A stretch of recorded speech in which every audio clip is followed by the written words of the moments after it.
Away, evil one! Away!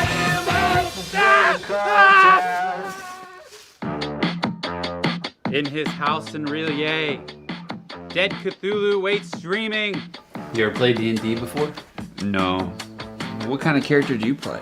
I play a cultist. But you are a cultist. I'm growing gills. Gills! My transformation into a deep one has finally begun.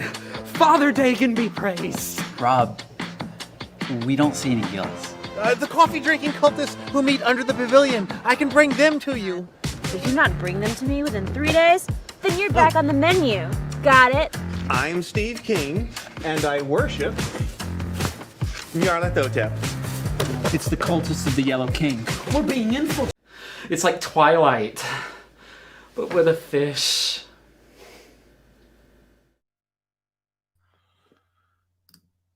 Hello, everyone. It's Heath. I'm trying something a little bit new today because, I'm always trying to come up with better ways to try to do things and try to get things done. And so I've been trying to shuffle a few different things around lately. But one thing that I would like to be able to do is to be able to put out more videos. But, earlier this year, I was making quite a few videos trying to record everything here in the office and then get it all edited and then put up, one or two a day. And we did a number of different reviews like that. But that takes a long time. It takes a long time to shoot all of that and then get it edited and then put up. And so I thought, well, I could try doing more live. And, in the past, I did a couple of different tests where I was just live myself. But, I didn't really have anything, like something to focus on. And so I figured that a review would be something good to focus on.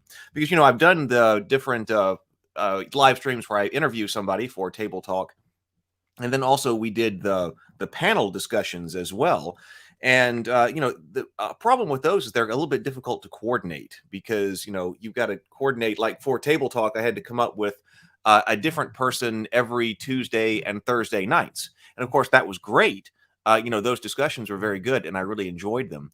But I have to get somebody else on a live stream every Tuesday and Thursday nights. And actually that takes a fair amount of effort. And then likewise, trying to coordinate a panel of people. And it's just me. I don't have a producer for myself. So I was wondering what type of show could I do just on my own and, turn it on and then do something that's important in the tabletop and fantasy genres and talk about the things that other people are doing and then also talk about, well, the development of the projects that we have going on here. And, I've got tons of things that are stacking up over here that to talk about and review that I want to take a look at. Like I just got the World of Ice and Fire in. I've had the Cortex Prime handbook sitting over here, and I haven't been able to look at it. I got Against the Dark Master. They were kind enough to send me this because I did the electronic review of the PDF, but this has just been over here. And then also, this is pretty cool. I got Rise of the Dragon in, and I haven't even had time to look at that. And so I thought, well, you know what? If I just go live, maybe we can take a look at a number of these different things, once a day, check it out, do the read through, do the flip through. We can talk about it, whatever. And we just do it on camera. Now, another test I've got to do is that in order to actually show you something physically on the live stream while you're also seeing me, I've got to come up with a better kind of setup right in front of me. And I've also got to upgrade the software here. So there'd be another camera that would come in so you could look, at what I'm seeing at the same time. Or I would have to rig that camera. So that's why I thought that today I also just got the Fast RPG in yesterday, the PDF version. The PDF version, and it's a lot easier to just put up a PDF on the screen and go from there. So I thought, hey, for today, while we're trying this out here, we should take a look at the Fast RPG because I haven't even been able to break into it yet and see what it's all about. If you've been following some of the other videos that I've done on the channel, then I did do the series about the D20 and different resolution mechanics for different RPGs. And I was doing this kind of as an exploration for how I might want to go ahead or how I might want to go about that. my commentary on the D20, we went through all of the math on that in multiple videos, and there were all kinds of fantastic comments and things that were in the comments that actually I think really helped advance the discussion. And so if you haven't seen that, there is a playlist. Of course, all of my stuff is organized by playlist. You can go through that. I have been very involved in simulationist kind of gaming. GURPS is one of my favorite role-playing games, has been for a long time. But I have sort of been transitioning to much more narrative-focused games over the past, well, several years, looking for speed and looking for something that's more narrative. And we even talked about this phrase, simulating storytelling in RPGs, and we use that in other videos that have come here. And so when I saw this fast RPG that was the fast core system that was up on Kickstarter, I did back it, and then I got into it. And so I want to see, first of all, what it's about. Is it any good? What are its resolution mechanics? What type of system is it? And what is it trying to do? And is it something that we might want to use, or is it something we might want to borrow from, or whatever? So that's what we're going to take a look at here. I'm going to put this up. I'm going to try to come up with what the best way to do this with screen placement. I lost my large monitor. It got damaged, and so I'm on a different kind of monitor now. So maybe I can still put comments. If you got comments or things like that, I think I should be able to see them if they come up over here. If not, I will check. But I got the fast RPG system right here. So it's for multi-genre role-playing. And supposedly it's got a resolution, or like its main attributes, it's just got like 3 different main attributes or something like that.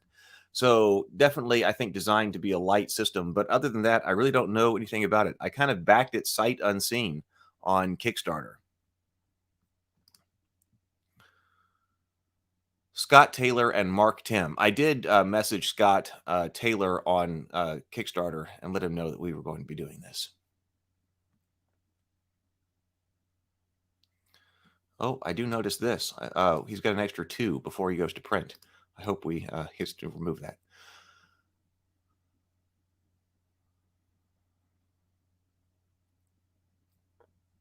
Okay, he says, As I've grown older, I've come to realize that as cool as crunch can be at your gaming table, there isn't much time and energy left to invest in it. I no longer enjoy time-consuming combats that take hours, nor can I spend hours of my days doing stat blocks for monsters, or worse yet, spellcasting NPCs. So I decided that I needed something less complicated for both my players, myself, and thus Fast was born. So it does sound like he's trying to tackle a problem that many of us talked about in those previous videos, that a lot of people seem to be trying to transition to something like this, myself included. It certainly wasn't an easy birth. There have been years of growing pains within the system as we've been testing it over and over, but I think the product you now hold in your hands or are reading in PDF holds merit enough to allow you to enjoy a simplistic take on tabletop RPGs. We might not have reinvented the wheel, but we did make something that I believe bridges the gap between boring simplicity and over-the-top crunch depth. That said, Fast Core is all for you and you aging game masters out there who just want to enjoy the process of creating and running a scenario without having to break your time bank during preparations. Well, like I said, that's what I'm looking for. So I guess I'm an aging game master. To create a character in Fast, you simply need a set of percentile dice. As implied, Fast streamlines the process of character creation, focusing on only 3 attributes: physical, mental, and resilience. These grouping skills into clusters for easier overall use. All characters begin play with an archetype that helps establish a profession, and then select skills accordingly. All characters have a fated trait that provides them with a special ability in a chosen field. And we had been saying, or I had been saying in those videos, that one of the things that I would be looking for today in an RPG is the ability to create a character in less than 15 minutes. That's one of the big problems to me today with something like GURPS, is that character creation can take a very long time. If you can get into a whole bunch of minutia about exactly what your skill level is in this particular skill, and there are hundreds of skills. And of course, all the advantages and disadvantages. You can create, exactly what you want, but on the other hand, you got to spend a long time doing that. I like to today be able to create a character that somebody would want to play very quickly. So maybe we'll be able to do that here, and maybe we can even try it out as we go along. Let's see what it's about. Oh, look. Okay. Well, maybe this is going to be the kind of thing I want, because he says right here as I scroll to the next page, depending on the campaign setting, a non-human race might be required or selected as a player desires.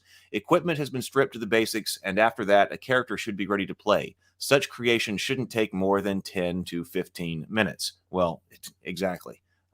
That's great. Remember, FAST isn't a system of excessive rules or minutia, and it's unnecessary to describe every character detail and piece of equipment. FAST trims out the excess while leaving a streamlined game that can be easily used by all. To speed up the process, a quick character point primer helps make creation even easier. Bill's got a comment here. Bill says, usually takes us a session, sometimes two, just to create characters for our adventures. Interested in this quick start. Yeah, and see, that's the problem. It's not that I have a problem with taking a lot of time to create a character, just in general principle, but one of the reasons is just pure practicality. That if I'm working on an RPG system, and if I'm going to create one, I suppose we can talk about this after we go through this a little bit, but if we're going to create one, to me, the session time is very valuable. If you're going to spend 2 to 3 hours, let's say, that you can game with somebody, or on the outside 4. Of course, we used to play, 12-hour marathon gaming sessions. But let's say you can't do that and you can't get everybody together for multiple 12-hour sessions.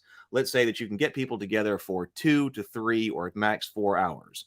I want to be able to pack as much playtime and as much adventure and as much fun into those 2 to 4 hours as possible. And that means, actually, I don't mind pre-generated characters. It's not something that really bothers me. But if you're not doing pre-generated characters, the person needs to be able to get something that's going to be able to play very, very quickly. Fate can do that, and there's a lot about Fate that I like, and I want to talk more about Fate in some of these videos to come, because to me, Fate almost does it, but there's some problems, I think, with Fate. So I was kind of wondering about this, because it seemed maybe it was going to be Fate-like, but maybe it fixes some of the problems that I do have with Fate. Okay, so quick character creation primer. Attributes. Roll D10 3 times, then assign 1 score to each attribute. Physical, mental, resilience. Then roll a D10 3 times, and this time assign 1 result to the experience remainder. Archetype. Pick one of the 3 character archetypes: academic, combat, and social, and note the bonuses, skills, and fated traits. Race. Select a character race, and note the bonuses, skills, and fated traits. Skills. Pick 1 primary skill and 2 secondary skills. Pick 1 extra secondary skill dedicated to combat, melee, ranged, thrown, unarmed. Pick 1 profession or hobby skill made up by the player. Primary skills begin at level 6, while secondary skills begin at level 4, for the profession hobby is level 3. Fated traits. Select 1 fated trait corresponding to your archetype or the general category. Calculate CCV. CCV is equal to the character's mental attribute modified by outside sources such as archetype race. Calculate physical saving throw, mental saving throw. Calculate fated points. All characters, it says, starts with 10. Calculate defense threshold, wound threshold. Calculate maximum movement. Okay. Character archetypes. Each character in FAST has a career path referred to as an archetype. This archetype provides an origin to begin further development of the character as they go up in level, and bonus scores to all actions that relate to the archetype. However, a player should not be intimidated by the prospect of only having 3 choices, as FAST provides an easily customizable template where all characters are unique as they grow with experience. Kind of reminds me of Unearthed Arcana, from the 3rd edition, where there were only 3 different character classes. And personally, I don't mind that. If you can customize them, like I said, here's 12 or 15 different choices for you, giving people, like, what kind of character are you going to play? All right, this kind of archetype sounds good. And I believe it was the True 20 system. True 20 kind of took that system as well and said, listen, we got 3 different character classes: the warrior, the magic user, and then kind of like the social or bard person. And then you could customize from there, but those were your big 3 that you choose from. Let's see.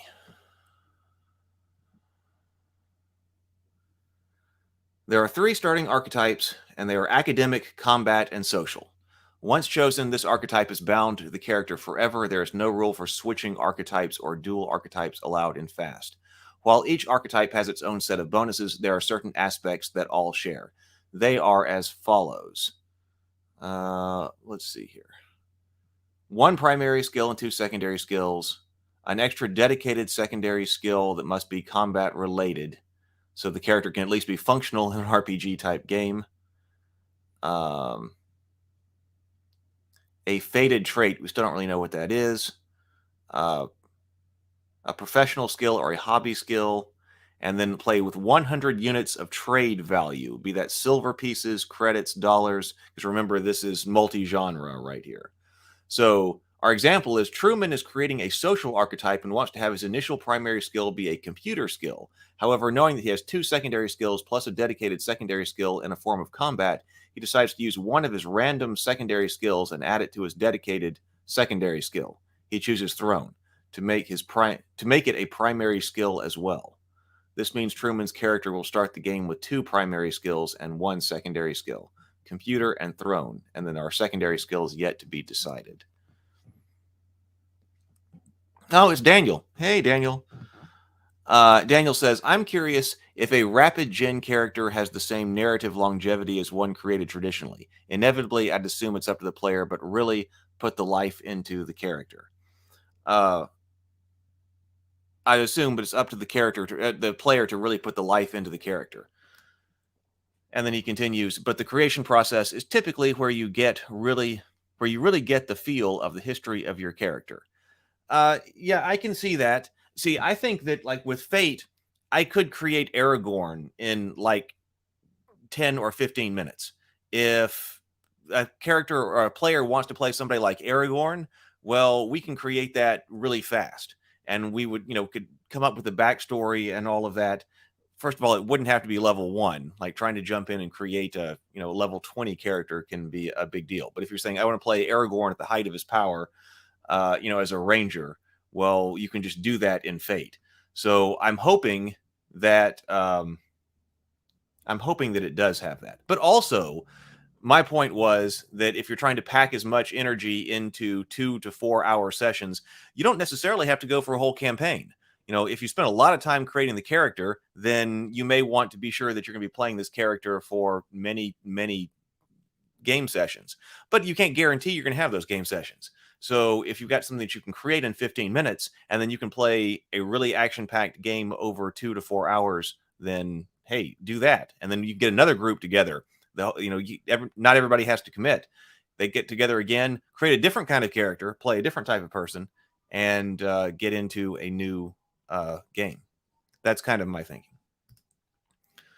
So anyone choosing the combat archetype is considered to have been part of some military, gladiatorial gang, or other fighting-based regime. They specialize in the use of weapons, hand-to-hand fighting, as well as armor and combat tactics.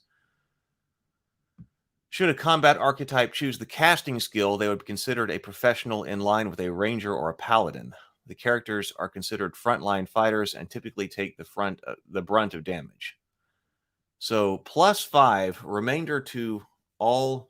Oh no, plus 0.5, I guess. Plus 0.5 remainder to all combat primary and secondary skills. Plus 0.5 remainder to defense threshold. So one thing I would note is that we don't really know how to play this game yet. One of the things that I would like, and I was thinking about, and if I were trying to put something out, it's like how you actually resolve a combat mechanic or something, or actually any type of action mechanic.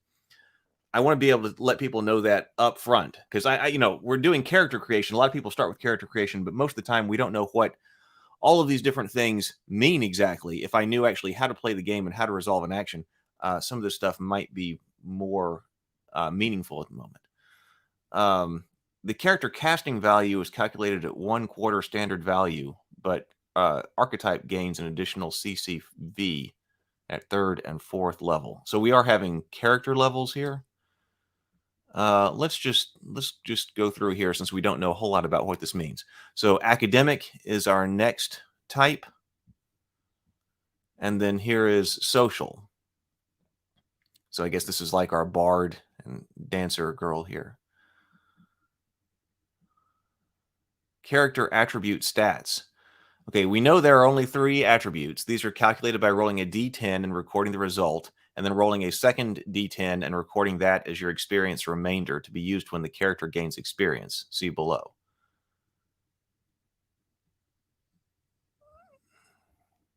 The chart to the right indicates bonuses or negative indicates the bonus or negative involved in utilizing the raw statistic, such as modifiers are listed, and such modifiers are listed on the character sheet and added or subtracted to the character's skill.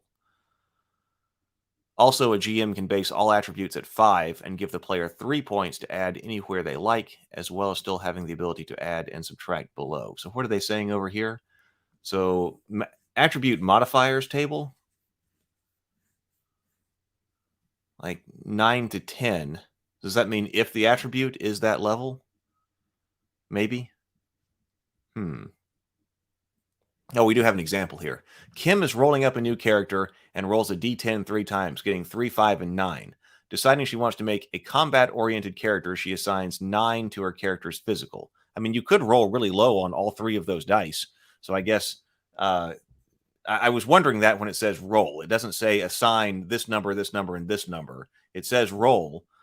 So I wonder how influential each one of those numbers can go, because you always get the situation where somebody rolls really low. Are they going to be upset that they've only got 3 statistics and it's 1, 3, and 4 or something like that? I don't know how much those matter. I would guess a lot since there are only 3 of them. But deciding she wants to make a combat-oriented character, she assigns the 9 to her character's physical. She then decides that a frontline fighter, she'll need resilience next. So 5 is placed in the resilience attribute, and finally she will assign her mental attribute her remaining 3. After this, she'll roll a d10 3 more times and assign the new traits as remainders to each of her starting attributes. Okay.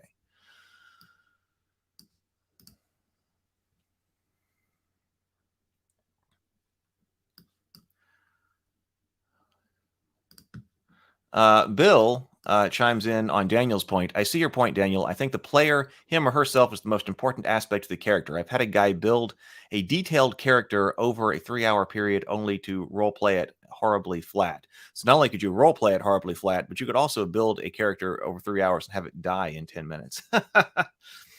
And then Matt asks, is this game kid-friendly? I can't exactly answer that right now. It seems like it would be. I haven't seen anything that's not necessarily kid friendly. Of course, it depends on the game master and the subject material of the game that you're playing. But at the moment, I haven't seen anything that would indicate that it's not. But I guess as we read through, we will find out more. Oh, Daniel brings up that point as well. All too common, talking about Bill, I believe. I've seen people pour their hearts and soul into characters and have them unceremoniously destroyed in the first session. So Matt is an engine, at Matt Fast is an engine for world building. Well, yeah, so I did notice that. We've got some, of course, I don't mind the images here, but we've got these 2 different examples right here. Of the art. So the art is one thing, but as far as what's actually inside the text and stuff like that, don't know. Okay, let's go on here. So we said we have physical attributes. This is a long book, so we'll just have to see how far we can go. But we got physical attributes. I'm just trying to get a good sense of this game. And I still don't know exactly how to play yet. But okay, we got these 3 attributes: physical, mental. So it says the physical attribute adds or subtracts its bonuses to all P-based skills to the character's defensive threshold. Physical attributes adds or subtracts its bonus to all P-based skills and to the character's defense threshold. So is that what we were looking up here? Attribute modifier table. So if your attribute is 6 to 7, then you get a plus 0.5 remainder to all secondary, primary, and secondary rolls and DT. Whereas if you're an 8 to 9, you get plus 1 to all related primary and secondary rolls. I guess so. So I guess it's seeming like at the moment, this is something like in Dungeons and Dragons where we have the primary stat, but then we have the associated modifier. which I'm moving in a direction that why do you need the primary stat if all that matters is the modifier? But it seems like we've got this setup again here. Mental attribute adds or subtracts its bonus to all M-based skills. Resilient attribute adds or subtracts its bonus to all saves, both physical and mental. Okay. What are these experience remainders? In Fast, every skill, attribute, and defensive threshold, as well as superpower points, I didn't know there were superpower points, okay, are registered by a score of 1 through 10, though attributes can eventually surpass 10. This number is the level. However, skills, attributes, and superpower points, but not defensive threshold, also have an experience remainder that is sometimes modified by adding D10 upon gaining in levels. Once an experience remainder reaches 10, the level is increased, and there should be an overflow. Wait, let me start that again. Once an experience remainder reaches 10, the level is increased, and should there be any overflow remainder, then it becomes the new experience remainder for the skill, attribute, or superpower point. In this fashion, levels can be increased through experience.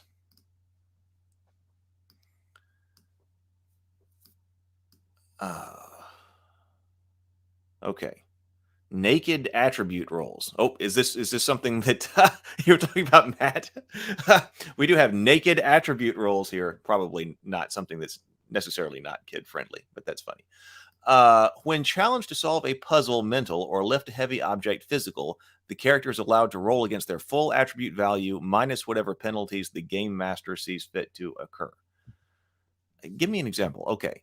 So Ian Fled needs to push a capstone off an ancient grave. Seeing this very heavy, the game master assesses a -2 penalty to her roll, but as she gets her naked physical attribute, 7, that still gives her a target 5 or less on a d10 to succeed. Rolling, Ian Fled's player scores a 3 on the roll, meaning Ian Fled successfully slides the stone away.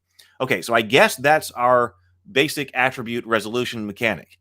So that is not using the modifier there, so maybe I still don't understand that. We said that we've got the physical attribute of 7, the naked physical attribute of 7, -2 because it's heavy, and then roll under it. Okay, let's use this example. After breaking up with his girlfriend, Davis Valiant went drinking. As he had more than he should have, the game master has Davis's player roll a physical saving throw versus the effects of alcohol. Deeming that the alcohol is particularly potent and Davis has consumed a large quantity, the roll is at -4. Davis's physical saving throw is 6, which means he must roll a 2 or less to achieve a positive result. Rolling, he scores a 4, which misses the save. Stumbling from the door, Dave vomits several times in the alley and then begins to stagger home. All of his skills are now at -2 due to inebriation. Okay. Matt says, can't be worse than any of the latest video games. Yeah, GTA. I actually don't play a lot of video games. I think that's Grand Theft Auto there. I've heard about that game, but I really don't know. I've never played it. So saving throws, skills. Each character archetype in Fast begins character creation with at least 1 primary skill and 2 secondary skills, plus a free secondary skill tied to combat. All skills are designated as a P for physical or M for mental. A list of skills can be found on the skills section of the book. Once the character gains experience, they will gain access to more skills. Okay. A character who has a primary skill has a starting chance to succeed of 6 in 10 in terms of game mechanics. This can be modified by many outside factors, but the base for primary skill is always 6 for a starting point.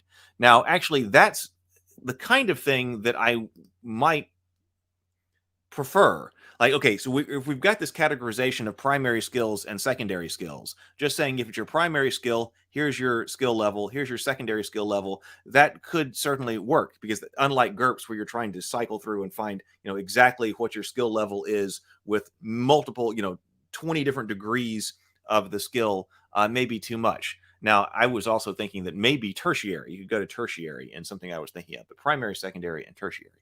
The secondary skill has a starting chance to succeed of 4 in 10. Okay, profession and hobby. These start the game at 3 in 10. Okay. Assume modern characters can read and write, drive a car, use a computer, etc. No role required. Okay, naked attribute roles for non-skilled characters. If something happens to a character, roll a raw attribute roll. Such a roll is equal to the character's corresponding attribute -5, maximum of 3. Okay, so that's like unskilled.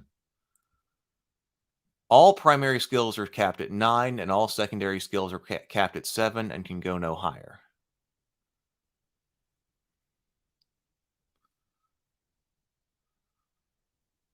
Characters begin play at 0 level and need to attain 25 experience points to get to first level, which is considered an apprentice type experience.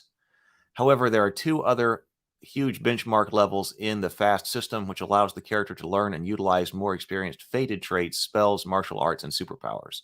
At 3rd level, a character is considered an expert and may learn medium level abilities. At 7th level, the character is a master. Okay. Sometimes there will be modifiers that apply to skills. Easy, hard. Okay. So here is our skill list. Athletics, awareness, casting. By using casting, any character can utilize either magical or psionic abilities, ability to weave and practice the use of spells and psionics.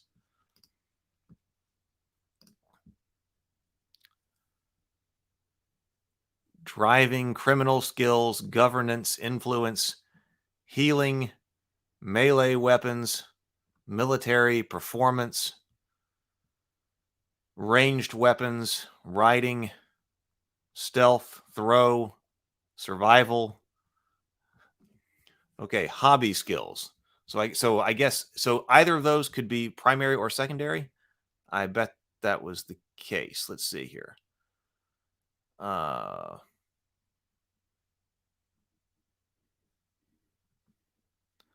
That's what I'm guessing right now. That's our skill list, and that any of those could be primary or secondary, and then have different levels that we talked about here. All right, hobby skills. Fated traits. Okay, we've seen this, but we don't know what it is. So all player characters are considered fated and have certain traits or training that gives them advantages above most common NPCs. This trait adds to the life experience of the character and helps round them out. Characters receive fated traits during character creation and they go up in levels. All fated traits are broken into 4 categories: combat, academic, social, and general, and may be limited in their selection by archetype of the character. Fated traits cannot be stacked. A character cannot take multiple dodge traits to gain the bonuses more than once. Some fated traits can only be selected when a character reaches 3rd or 7th level. So note, general fated traits can be selected by any archetype, even if the archetype is required to select a trait from their primary category. So our fated traits, so maybe this is like, it's kind of like maybe like a special ability or a feat or something like that. These fated traits revolve around the use of weapons, martial mastery, and various combat techniques. Dodge. +5 remainder to defense threshold. Plus 0.5, plus one wound threshold. So they do seem like feats or something. Martial arts, weapons master, two-handed fighting, tactician, hard to kill, or an advantage in GURPS. Like hard to kill is an advantage in GURPS. Refined specialist. Academic becomes arcane resistance, mental fortitude, internal power reserve, firebrand of faith, elementalist, dangerous beauty. Oh, no, excuse me. Now we go to social. Social, dangerous beauty is part of social. Well, here we also have erotic arts. The character is adept at utilizing the services of sex, relaxation, and therapy. Followers, gifted performance, leader of men, and then general, so slick, quick, investigator, noble, crafty, hardened, ace, sleuth, ninja. Character wound threshold and wound points. Yeah, Daniel's agreeing here on the feats. Yeah, these do sound a lot like feats. Okay, how do we beat stuff up? Everybody wants to know that.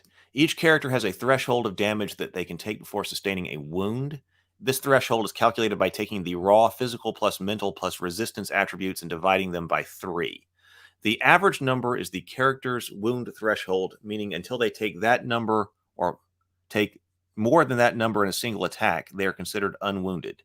However, if the wounded threshold is surpassed, the character sustains a wound, and if the wound threshold is more than double in a single attack, the character takes 2 wounds, and so on until the character's wound points are overcome, at which point they die. And you start with 3. Here's our combat example. It's giving us some examples of stuff we haven't got to, because like this is telling me that a heavy axe does medium damage, which is 2d10 points. But Iliandra the Black has a wound threshold of 6. During combat with several lizard men, she gets struck by a heavy axe, medium damage, which does 2d10 points.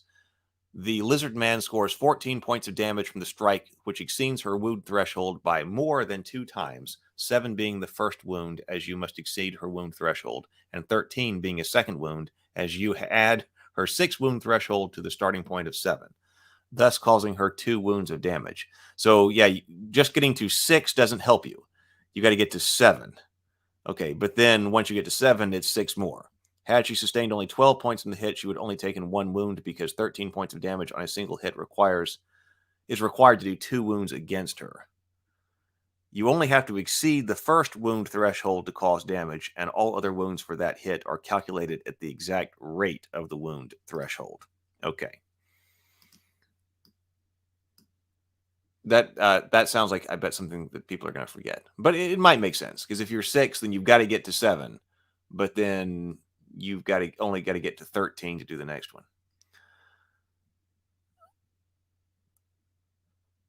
Oh, here's your math on that. Okay.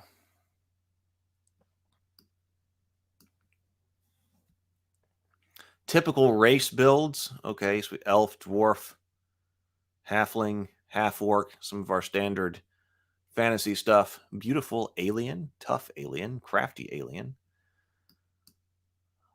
Languages, combat. All right, so one of the largest detriments to successful role-playing, in my opinion, is when the game gets bogged down in accounting, especially during combat. The old axiom D&D, where a 500-mile journey takes 5 minutes and a 5-minute combat takes 5 hours, often comes to mind. For this reason, I've stripped away much of the numbers crunch from combat, seeking a more action movie experience where the game master can move through combats with speed so the story can progress. Okay, all combats within Fast utilize a single D10 roll to determine outcomes, and adherence to a wound system helps speed everything along. All light classified fodder folk have only 1 wound, which means a single hit will knock them out of action, while even the most experienced and tough fodder folk, medium or heavy, will have a maximum of 3 wounds. In this fashion, a cinematic feel is established with characters cleaving through multiple enemies as they seek a more profound and meaningful boss, which likely consists of a fated enemy. Okay, so how do we actually do it?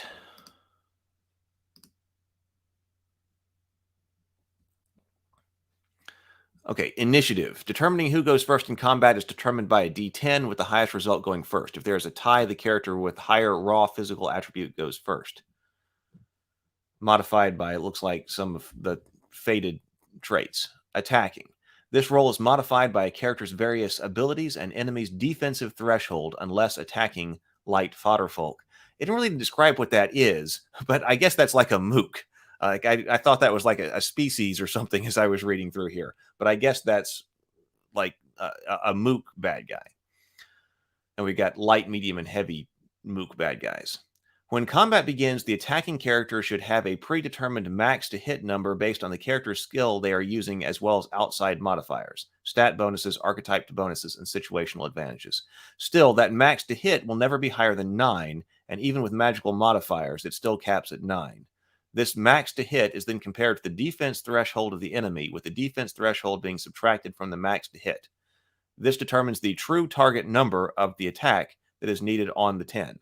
So it's almost like is it Thaco? Is it going in that direction?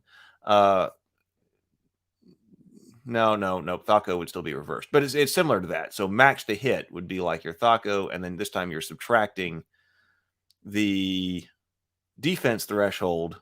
That gives you the number to roll equal to or under. Okay. When determining the true target number, once it hits 9, it can go no higher, although magic can mitigate negative modifiers in the advanced system. All negatives should be subtracted. So that sounds pretty straightforward. Roblar the dwarf swings his axe at an approaching orc. He is a combat archetype, so has a physical stat of 7 and a primary skill of melee weapons. His max to hit is 6. The orc is a light class enemy, providing it with no defense threshold. Calculation of the two-hit the TTN results in Rollebar needing a 6 out of 10 to successfully hit the orc. However, Robal finds himself on a slick patch of ice, and the orc is on a stable rock shelf above him, meaning he receives -1 modifier to his TTN, so it's now 5. The player rolls a 4, and we move on to damage. Order of applied bonuses, negatives in combat. Okay. Defense threshold. For the purposes of game mechanics, a defense threshold is capped at a maximum of 4. Movement. Where was damage? How far you can move and around. Push. Damage. Okay, once a successful hit is scored, it is time to roll for the attack. The type of damage done falls into 3 categories: light, medium, or heavy, which is determined by the type of weapon or spell power employed by the attack. Light damage reflects a single D10, with medium being 2D10 and heavy utilizing 3D10. However, any heavy weapon attack only receives an attack every other round, so you might do a large amount of damage on a single hit. You do not get as many attacks as light or medium weapons. Yeah, but that can still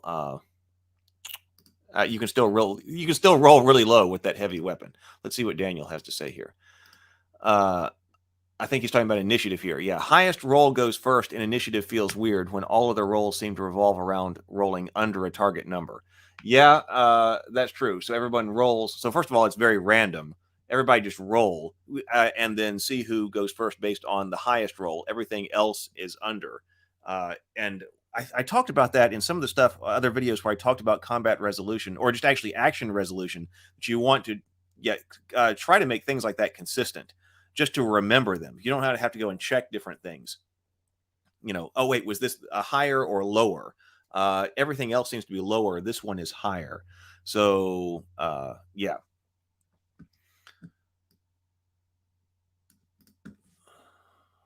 We're also skipping a whole bunch of stuff as far as it seems like different types of weapons. We're just light, medium, or heavy. So then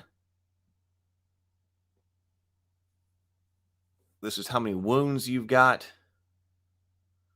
It seems like we will have a lot of randomness here because, well, the D10 is better in that regard than the D20, because if you go and look at the other videos we did where we studied the D20, of course, one of the issues that we have there is that a D20 generates this number between 1 and 20, and that's a very large random range.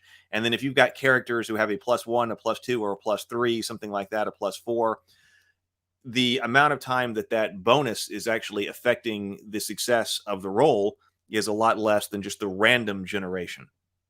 So we are compressing this to the random generation of D10, but then our damage is much more random. We do end up with a little bit of a bell curve, though, when you're moving to a 2D10 and then the 3D10. So you do have actually some better expectation of what damage a light, medium, or heavy weapon could do, although you're going to have a lot of variation at the tails. But I suppose it does help by clumping together the expected results of a light, medium, or heavy weapon. Also, when a fated character takes a wound, they are penalized at -0.5 per wound on all skill checks until the damage is healed. I wish we had more information on that, because we've seen this a lot, -0.5 per wound.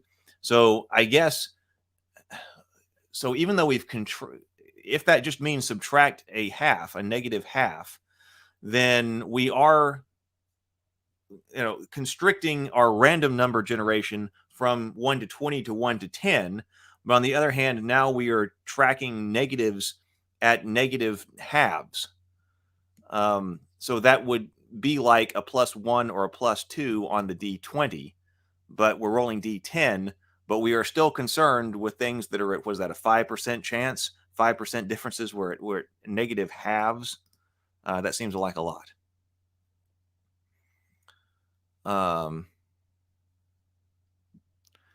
Okay, so then down and dying. Once a fated character exceeds their full wound level, they are considered down and dying as long as they remain in that same wound category. A character will slowly die unless some medical attention is provided or they make a physical saving throw, including penalties from being wounded.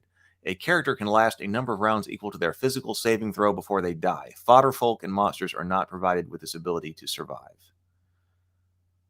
Okay. Taking damage for an ally, hand-to-hand combat. We do have critical hits and failure. Natural healing. A character can heal at 1 wound in a number of days equal to their resilience attribute -10. Burst fire, automatic fire. Attacks from multiple explosives. Attacking from behind or invisible. Gang up bonus.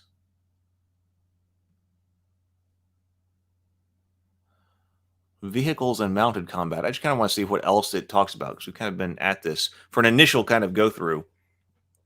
I've kind of got where the start of it's going. But what other kinds of things does it cover? What is X level vehicles?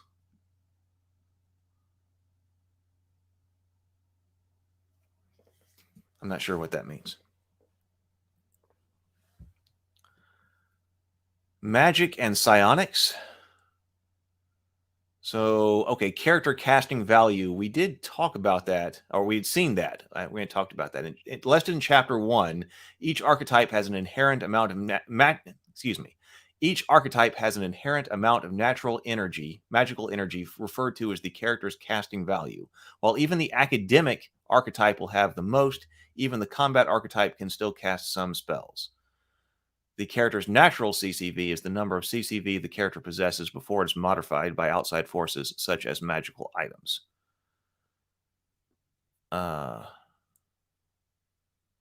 Okay, when casting a spell, each level of magic or psionics costs a different amount of CCV. A caster must keep track of all the overall costs and spells used and subtract it from their overall CCV value to determine when they run out of magical or psionic energy. Light, medium, or heavy again. 1, 2, and 3. Okay.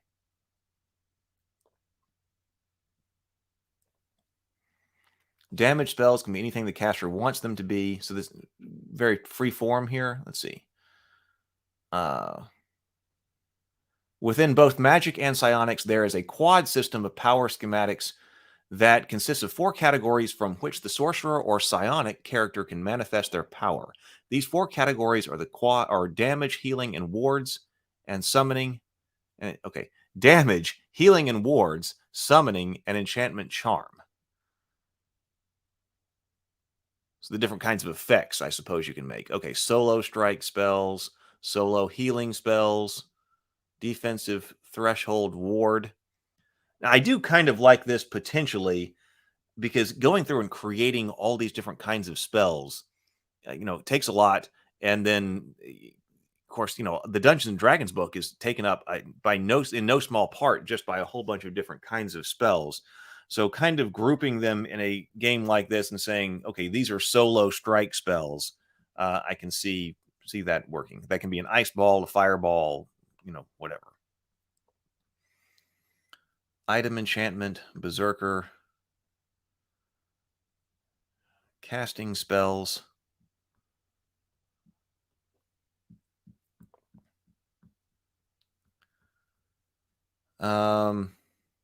Well, I just want to see what else is in this book because going through and reading all this is a little bit tiring at the moment. And I don't want to go on for hours and hours here. Chapter 4, leveling up and gameplay. So we did say that we have different character levels here. This has something to do with the experience remainder, so I guess it's explained there. Beginning a character above level 0. I think that's good because, like, if you do want to play a more powerful character like Aragorn right out of the gate, I like systems that enable that. Diseases, suffocation, drowning, fear, energy drain, paralysis, turning and destroying the undead, grappled, exhausted, prone, flat-footed, stunned, confused, fascinated, cursed. So it looks like a whole bunch of conditions here, which I do like conditions. I do like conditions. Hit only by magic. I thought that was hit on by magic. Okay, our equipment. We've got, so like sample equipment, because this is supposed to be multi-genre. Okay, light weapons in fantasy and in modern games. All right. What are those? Or in science fiction, what would that be? Medium, heavy. All right, what else is in the book here? Armor. Oh, this probably gives you bonuses to your defense threshold. Yep, so light armor +1. Oh, it gives both wound threshold and defensive threshold. But you've got a negative 0.5 attack penalty. I think that's weird. Negative 5 feet per round. Pre-built weapons. Okay. Enemies and traps. So we got some stuff for the game master to put in. So that's good. Goblin. Sturge. Skeleton. So, all right. So we got basic kinds of bad guys. That's good. Trying to be an all-in-one book here. This is advanced rules. Okay, well, I'm going to stop right there then, because we kind of went through the basic section, and then we kind of flip through, and then we get to the advanced rules. So I'm going to stop right there.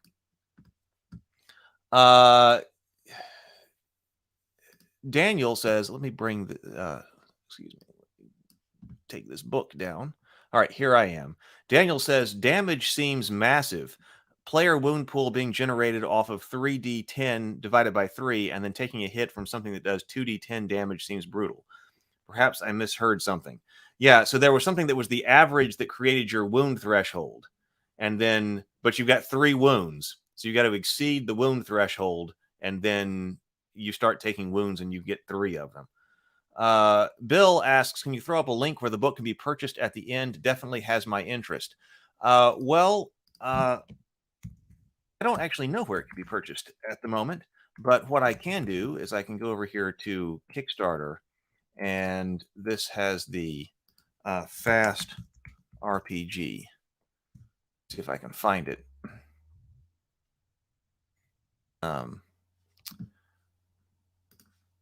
They may have some type of link up where it can be pre-ordered.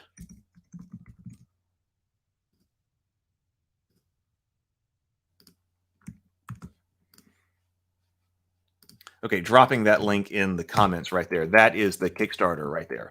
So I think I will take we'll look at it a little bit more. I think there are still things that I would want to do with it that I'm not quite seeing. When we did the, Bill says, thank you. You're very welcome, Bill. When we were doing the line of inquiry on the action resolution mechanic, there is still one other video I want to do on that subject, and I may end up doing it live here because I never really came up with my answer. And I had been thinking about my answer about how to handle all the problems that we had come up with inside all of those different videos. And I think I came up with the way that I would go with that. And I don't think that I have seen it done before. So there's something that I want to think about in another video to put out on that subject. I want to go through Fate some here.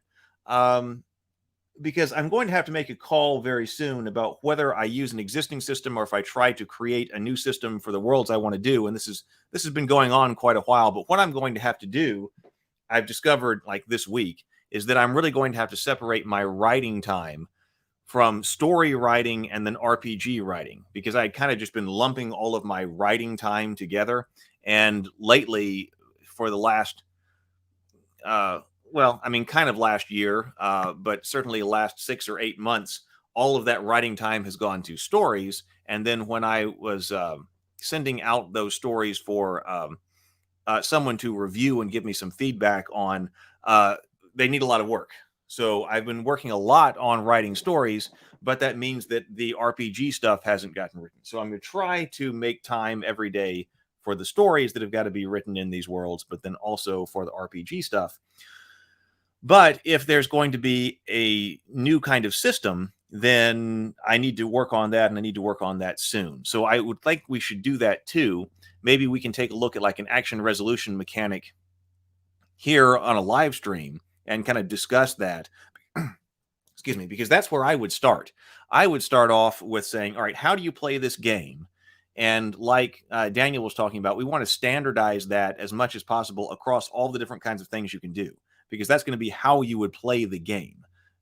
If you need to resolve some type of action, and here's what an action is, this is the way that you resolve the action, and just and make that standard and make sure that that is really worked out very well.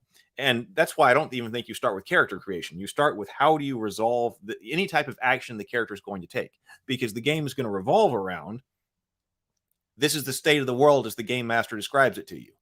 You're going to take an action, and if that action is successful, then you change some state of the world. And then you get the state of the world described to you again, and you take another action and try to change the state of the world. That's the basic way that an RPG goes. So getting that action resolution mechanic down is the most important thing, because then you could even play with pre-generated characters. That doesn't bother me, like I said. So if you handed out pre-generated characters and you said, here are your characters, we're about to start this adventure, and here is how you actually play the game. Here is your action resolution mechanic, which can be easily understood. You should be able to move into gameplay, I think, much faster. And then you can talk about later, okay, if you want to create your own character, how do you design your own character? And I also think that could potentially be a better way to explain the RPG as well, because as we said, we jumped into that RPG with character creation, and there's a lot of things that we don't understand right from the beginning when we're trying to get into it. If I actually knew from the beginning, here is how you play the game, and then later you can tell me all about character creation. What do you think? So Bill says that he is interested in it. So in Fast. Right now I'm thinking I would probably not build off of it, but I want to look at some more things, because it seems like it was trying to do some of the things that I really wanted to do, but didn't quite get there. When I'm thinking about RPGs, the RPGs that I think about the most seem to be Fate, because like I said, I think it almost gets there to me as a narrative RPG. As a narrative RPG, it almost gets there. There's things it doesn't quite do, and that's what bugs me, because I'm like, I feel like it's almost there, and I feel like there's something I could really do with that would make it into exactly what I am trying to do. So I think about Fate quite a bit. I think about GURPS quite a bit as well. I think about GURPS because it's very crunchy, and I used to play that quite a bit, and I actually did a lot of Middle Earth world design in GURPS years ago. And so I do appreciate that. But to me, my thinking is that today, a lot of the stuff with GURPS, that's more for the game master and the world builder to set up and then use all that material to construct whatever it is they are constructing, and then to give it to the players. Sending players into all of the GURPS books can be a major chore if they are not, really into GURPS themselves.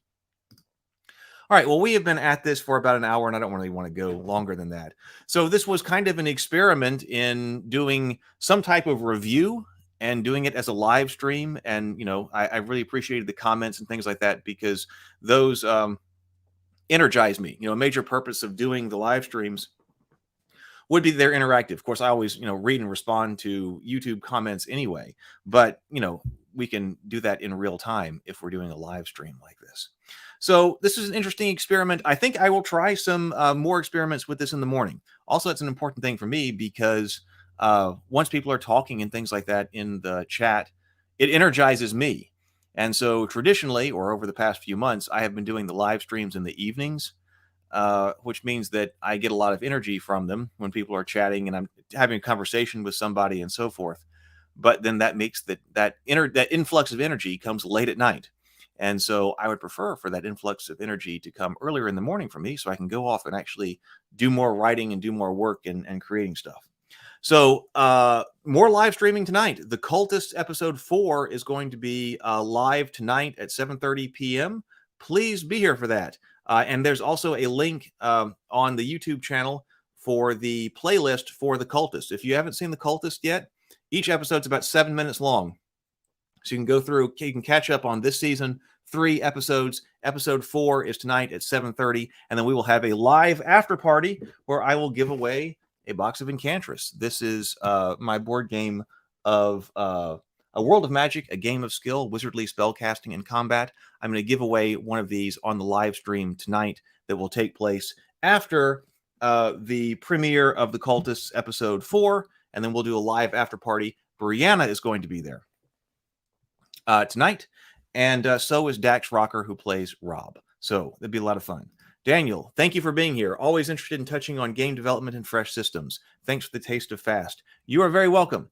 I am going to get out of here. I'm going to do some more work, and I will see everybody tonight for The Cultists and the after party. Bye, everybody.